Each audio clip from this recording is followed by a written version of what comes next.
Class 8th SS, chapter number 7, Art in Modern India.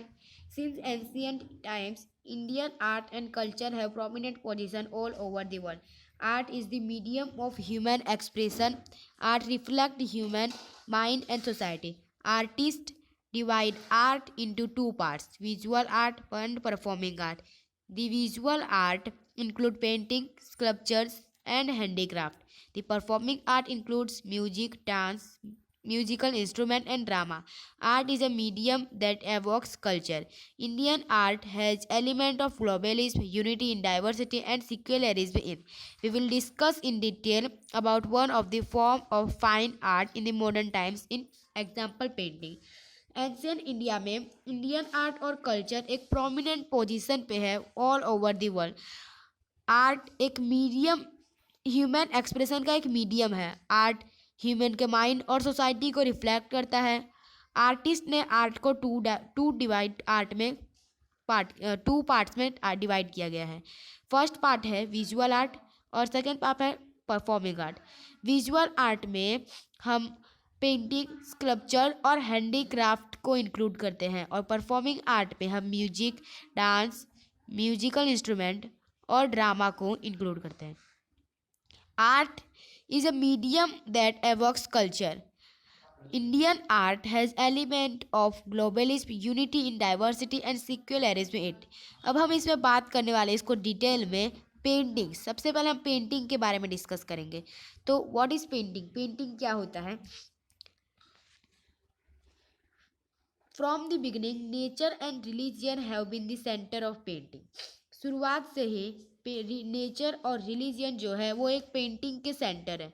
इनिटियली the episode depicted on the scriptures god and goddess and animal and bird were the main subject, but later on individuals and social custom also found a place in the pictures.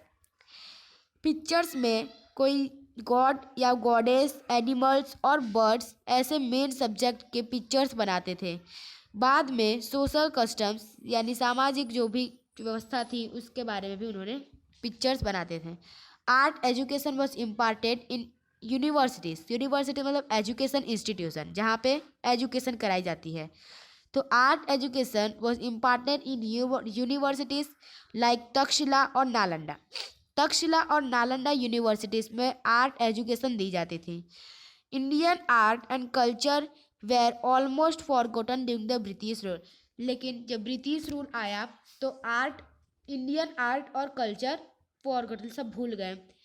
There was no special institute for art education in Gujarat. Gujarat में कोई special art education नहीं था।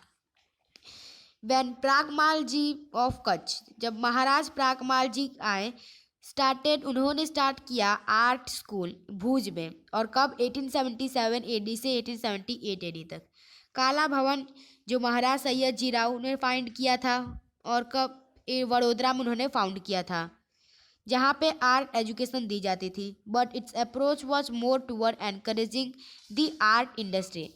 1915 AD में कार्यशाला established हुआ अहमदाबाद में सेठ चिमनालाल नागिन दास विद्यालय के नाम से, जिसमें कोर्स स्टार्ट करवाया, टीचर्स को ट्रेनिंग दी जाती थी। और इसके बाद उसके फर्स्ट प्रिंसिपल जो थे वो है रसिकलाल परिख। और इसके बाद टीचरों को ड्राइंग टीचर सर्टिफिकेट भी दी जाती थी। इट वॉज ट्रांसफॉर्म्ड इनटू काल महाविद्यालय इन 1960 एडी। और 1960 एडी में इसको काल महाविद्यालय के नाम से ट्रांसफॉर्म कर दिया। अब आता है हिस्ट्री ऑफ पेंटिंग। पेंटिंग की history. The history of painting in India is as old as the stone age. History of painting, India में जो पेंटिंग है वो बहुत ही पुरानी है। पेंटिंग है be found from the caves of Bhimbetka in Madhya Pradesh dating back to 7000 BC। Paintings caves यानी गुफाओं में पाई जाती थी और भीमबेटका के गुफा में पाई गई है, वहीं से उसकी खोज हुआ है। और भीमबेटका केव मध्य प्रदेश में है। It is considered to be the first evidence of Indian painting. This painting were painted on walls. ये जो पेंटिंग्स होती थी वो वॉल्स पे पेंट किया जाता था, या फिर केव्स के वॉल यानी कि गुफा के जो वॉल्स है उसके ऊपर पेंट करते थे। और नेचुरल कलर से पेंट करते थे। Painting from around 2000 BC have also been found in caves. 2000 BC पे भी पेंटिंग्स जो है वो केव्स में पाए जाते थे। नरसिंहगढ़ इन महाराष्ट्र, एक नरसिंहगढ़ नाम का केव्स है जो महाराष्ट्र में है, वहाँ पे भी पेंटिंग पाई जाती है। Most of the painting are found in caves. ज़्यादा से ज़्यादा पेंटिंग केव्स में, ब्रिज लीव्स में, पत्थरों पे, रॉक्स पे, टेम्पल्स में और मोनेस्टरीज में पाई जाती है। Such pictures have also been found in Buddhist text. कुछ पिक्चर्स ऐसे भी है जो बुद्धिस्ट टेक्स्ट पे फाउंड की जाती है। Gupta period is considered to be the best time of the Indian painting. Gupta period जब आया तो इंडियन पेंटिंग जो है वो बहुत ही अच्छे से चल रहे थे। World famous painting in the caves of Ajanta and Ellora.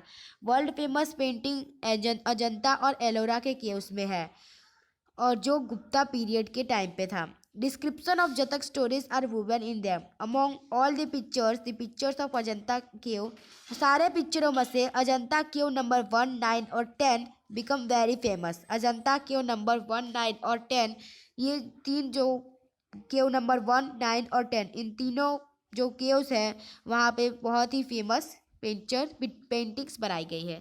जैसे कि आप यहाँ पे पद्म पानी केव नंबर 1 जो अजंता में है, तो यहाँ पे आप देख सकते हो बुद्धिस्ट का है। इसके बाद आता है द पेंटिंग ऑफ पद्म पानी Buddha is one of them. उसमें से पद्म पानी बुद्ध की पेंटिंग है, उनमें से एक है। Indian painting is spread from, Indian painting north से साउथ इंडिया तक फैली हुई थी। Such excellent paintings have also been found in Badami caves. कुछ एक्सलेंट पेंटिंग्स भी थी जो बादामी केव्स में पाई जाती थी और जो कर्नाटका, कांचीपुरम और सितवंशल केव्स में है, और ये सारी जो केव्स है वो तमिलनाडु में है। The walls of the temple of Brihadeshwar and decorated with the pictures of the Indian epics.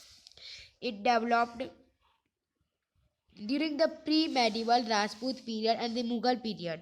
और ये डेवलप्ड हुआ गया प्री मेडिवल और राजपूत पीरियड में, जब मुगल पीरियड था। मुगल एम्परर्स जैसे बाबर, अकबर, हुमायूं, जहांगीर, ये सब भी पेंटिंग को ग्रेटली उन्होंने भी प्रमोटेड किया है। जहांगीर ने इस्टेब्लिश किया है painting gallery. The Bhakti movement also led to the development of the paintings. The British and the Indian developed the semi western style of the painting. British और इंडियंस ने डेवलप्ड किया सेमी वेस्टर्न स्टाइल पेंटिंग्स, जो post हुआ 1750 AD में। The style developed from, ये जो style है वो डेवलप्ड की गई Sheikh Ziauddin bird study from lady कैंपनी and Ghulam Ali Khan personal portraits for William Fraser and colonel Skinner. उनमें से राजा रवि वर्मा जो है वो एक ग्रेट पेंटर है ट्रेवेंसकोर के, can be considered as the top of the in the field of painting. Painting के फील्ड में उनका सबसे ऊपर नाम आता है राजा रवि वर्मा का। उनकी एक एक्सलेंट पेंटिंग है oil painting on Indian mythology and social issues, जो सोशल इशूज़ और माइथोलॉजी के उन्होंने इसके बारे में ऑयल पेंटिंग्स बनाई थी। The pictures of goddess Saraswati has become very famous. उसमें से गॉडेस सरस्वती की जो पेंटिंग्स है वो फेमस है। The field of art developed greatly in, art का जो फील्ड है, आर्ट ज़्यादा से ज़्यादा डेवलप्ड हुआ था 19th सेंचुरी से। और sir J school of art, sir J school जो आर्ट है वो इस्टेब्लिश्ड हुआ था 1858 AD में मुंबई में। इसके बाद काला भवन जो इस्टेब्लिश्ड हुआ था वडोदरा में और 1890 AD में। और masterpieces of art were created in Shanti Niketan which was established in 1901 AD। Masterpieces of art जो क्रिएटेड हुआ था शांति निकेतन में और इस्टेब्लिश्ड हुआ था 1901 AD में।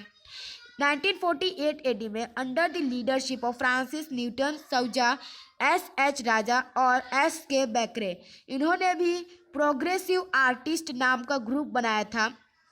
इन तीनों ने मिलकर प्रोग्रेसिव आर्टिस्ट ग्रुप फाउंडेड किया था और ये जो ग्रुप है वो रिप्रेजेंटेड हुई थी strong modern painting in India. 1950 AD में फोटो गैलरी स्टैब्लिश हुई थी कोलकाता और मुंबई में। Even Chennai KCS Panicker and Devi Prasad Roy Chowdhury establish the Madras school of art. और उसी तरह से चेन्नई में KCS पनिकर और देवी प्रसाद रॉय चौधरी ने मद्रास में स्कूल आर्ट खोले, इस्टेब्लिश किया। ठीक है। The national gallery of modern art has an important place in the independent India for the development of art. और उसी में मॉडर्न आर्ट जो है वो एक इम्पॉर्टेंट प्लेस है इंडिपेंडेंट इंडियन, जहाँ पे उन्होंने आर्ट का डेवलपमेंट किया था, और वहीं पे लार्जली कलेक्शन होता है मॉडर्न इंडियन पेंटिंग्स का। तो यहाँ पे आपका ये पार्ट 1 ओवर होता है। नेक्स्ट पार्ट से हम लोग मेथड से करेंगे। वीडियो अच्छा लगा लाइक कीजिए, सब्सक्राइब कीजिए, शेयर कीजिए। मिलते हैं। जय हिंद जय भारत।